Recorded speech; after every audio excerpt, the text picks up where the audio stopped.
श्रीमद् भगवद गीता अध्याय 4। भगवान कहते हैं, निरासेर्यच्चित्तात्मा त्यक्त सर्व परिग्रह शारीरम केवलम कर्म कुर्वन्नाप्नोति किल विषम। ऐसा ज्ञानी पुरुष पूर्ण रूप से संयमित मन तथा बुद्धि से कार्य करता है, अपनी संपत्ति के सारे स्वामित्व को त्याग देता है और केवल शरीर निर्वाह के लिए कर्म करता है। इस तरह कार्य करता हुआ वह पाप रूपी फलों से प्रभावित नहीं होता है। तात्पर्य है कि कृष्ण भावना भावित व्यक्ति कर्म करते समय कभी भी शुभ या अशुभ फल की आशा नहीं रखता। उसके मन तथा बुद्धि पूर्णतया वश में होते हैं। वह जानता है कि वह परमेश्वर का भिन्न अंश है, अतः अंश रूप में उसके द्वारा संपन्न कोई भी कर्म उसका न होकर उसके माध्यम से परमेश्वर द्वारा संपन्न हुआ होता है। जब हाथ हिलता है तो यह स्वेच्छा से नहीं हिलता, अपितु सारे शरीर की चेष्टा से हिलता है। कृष्ण भावना भावित व्यक्ति भगवत इच्छा का अनुगामी होता है, क्योंकि उसकी निजी इंद्रिय तृप्ति की कोई कामना नहीं होती। वह यंत्र के एक पुर्जे की भांति हिलता डुलता रहता है।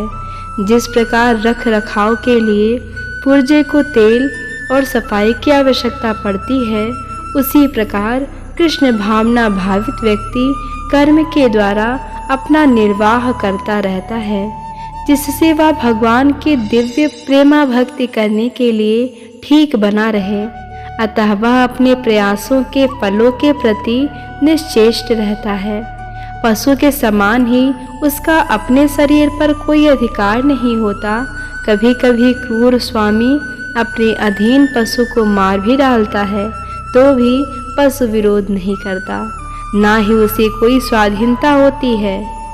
आत्म साक्षात्कार में पूर्णतया तत्पर कृष्ण भावना भावित व्यक्ति के पास इतना समय नहीं रहता कि वह अपने पास कोई भौतिक वस्तु रख सके। अपने जीवन निर्वाह के लिए उसे अनुचित साधनों के द्वारा धन संग्रह करने की आवश्यकता नहीं रहती, अतः वह ऐसे भौतिक पापों से कलमशग्रस्त नहीं होता। वह अपने समस्त कर्म फलों से मुक्त रहता है। भगवान कहते हैं, यदृच्छा लाभ संतुष्टो द्वंद्वातीतो विमत्सरः समः सिद्धाव सिद्धौ च कृत्वापि न निबध्यते। जो स्वतः होने वाले लाभ से संतुष्ट रहता है, जो द्वंद्व से मुक्त है और ईर्ष्या नहीं करता, जो सफलता तथा असफलता दोनों में स्थिर रहता है, वह कर्म करता हुआ कभी बंधता नहीं है। तात्पर्य है कि कृष्ण भावना भावित व्यक्ति अपने शरीर निर्वाह करने के लिए भी अधिक प्रयास नहीं करता। वह अपने आप होने वाले लाभों से संतुष्ट रहता है। वह ना तो मांगता है ना उधार लेता है, किंतु यथा सामर्थ्य वह सच्चाई से कर्म करता है और वह अपने श्रम से जो प्राप्त हो पाता है उसी से संतुष्ट रहता है। अतः वह अपनी जीविका के विषय में स्वतंत्र रहता है। वह अन्य किसी की सेवा करके कृष्ण भावनामृत संबंधी अपनी सेवा में व्यवधान नहीं आने देता, किंतु उस भगवान की सेवा के लिए वह संसार की द्वैतता से विचलित हुए बिना कोई भी कर्म कर सकता है। संसार की यह द्वैतता गर्मी तथा सर्दी अथवा सुख दुख के रूप में अनुभव की जाती है। कृष्ण भावना भावित व्यक्ति द्वैतता से परे रहता है, क्योंकि कृष्ण को प्रसन्न करने के लिए वह कोई भी कर्म करने में झिझकता नहीं है। अतः वह असफलता और सफलता दोनों में ही संभाव रहता है। ये लक्षण तभी दिखते हैं जब कोई दिव्य ज्ञान में पूर्णतः स्थित हो।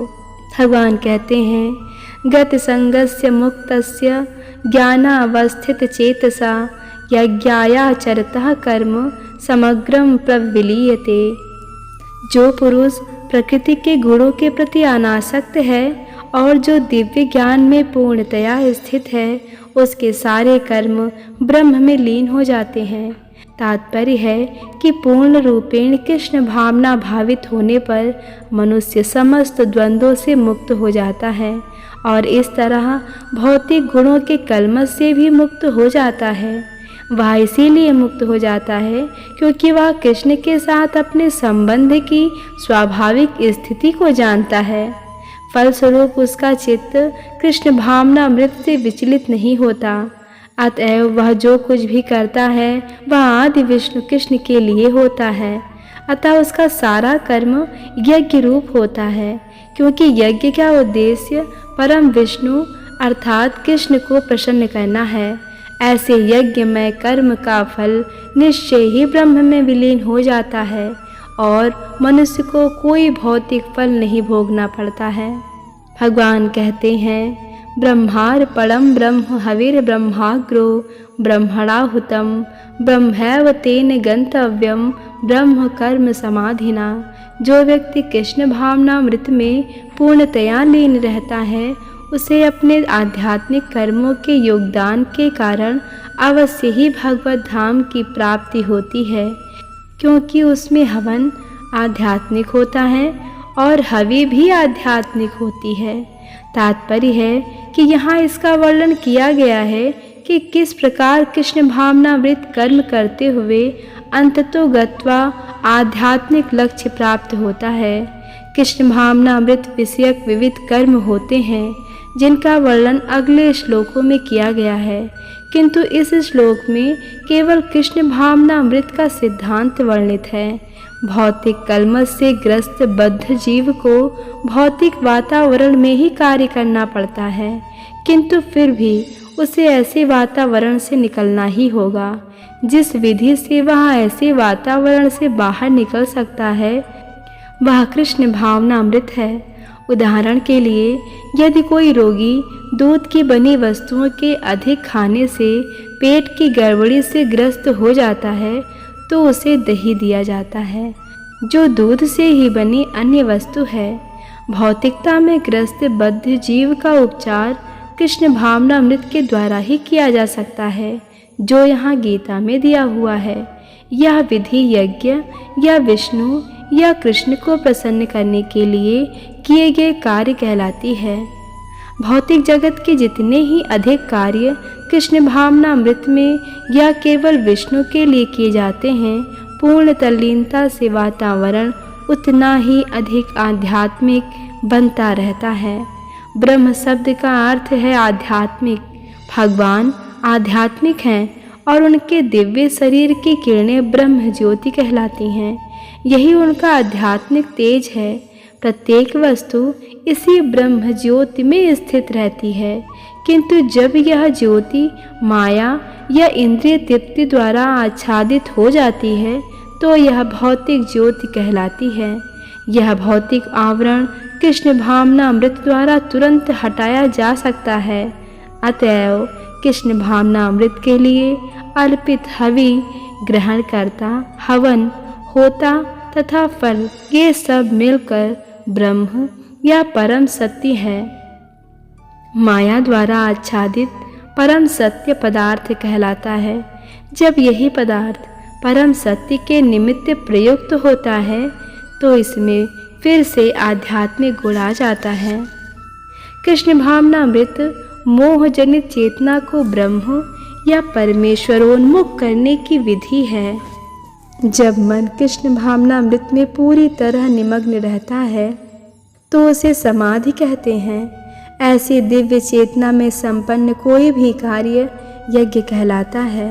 आध्यात्मिक चेतना की ऐसी स्थिति में योगदान करता, योगदान, उपभोग, यज्ञ करता तथा अंतिम फल यह सब परम ब्रह्म में एकाकार हो जाता है। यही कृष्ण भावनामृत की विधि है।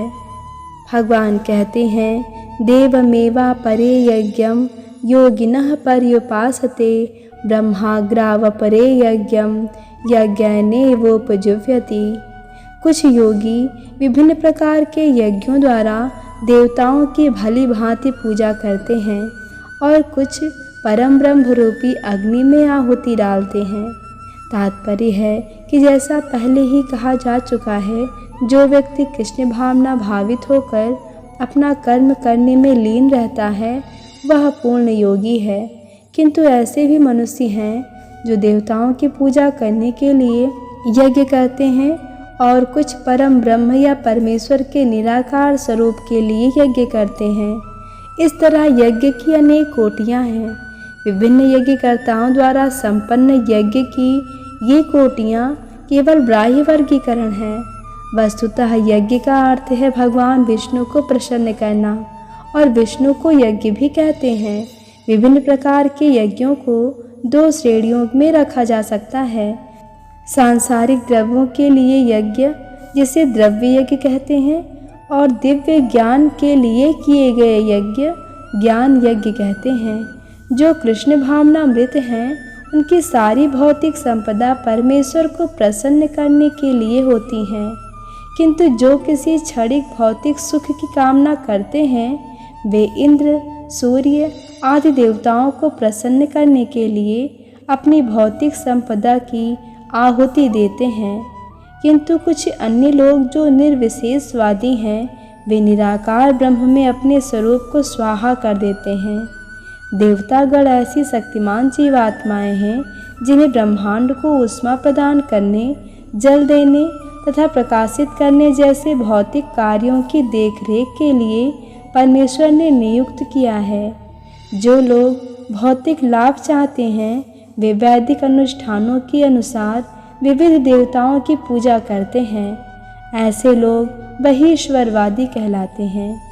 किंतु जो लोग परम सत्य के निर्गुण स्वरूप की पूजा करते हैं और देवताओं के स्वरूपों को अनित्य मानते हैं, वे ब्रह्म की अग्नि में अपने आप की ही आहुति दे देते हैं और इस प्रकार ब्रह्म के अस्तित्व में अपने अस्तित्व को समाप्त कर देते हैं। ऐसे निर्विशेषवादी परमेश्वर की दिव्य प्रकृति को समझने के लिए दार्शनिक चिंतन में अपना सारा समय लगाते हैं। दूसरे शब्दों में, सकाम कर्मी भौतिक सुख के लिए अपनी भौतिक संपत्ति का यजन करते हैं, किंतु ये निर्विशेषवादी परम ब्रह्म में लीन होने के लिए अपनी भौतिक उपाधियों का यजन करते हैं।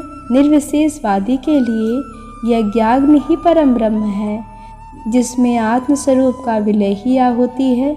किंतु अर्जुन जैसा कृष्ण भावना भावित व्यक्ति कृष्ण को प्रसन्न करने के लिए सर्वस्व अर्पित कर देता है। इस तरह उसकी सारी भौतिक संपत्ति के साथ साथ आत्मस्वरूप भी कृष्ण के लिए अर्पित हो जाता है। वह परम योगी है, किंतु उसका पृथक स्वरूप नष्ट नहीं होता।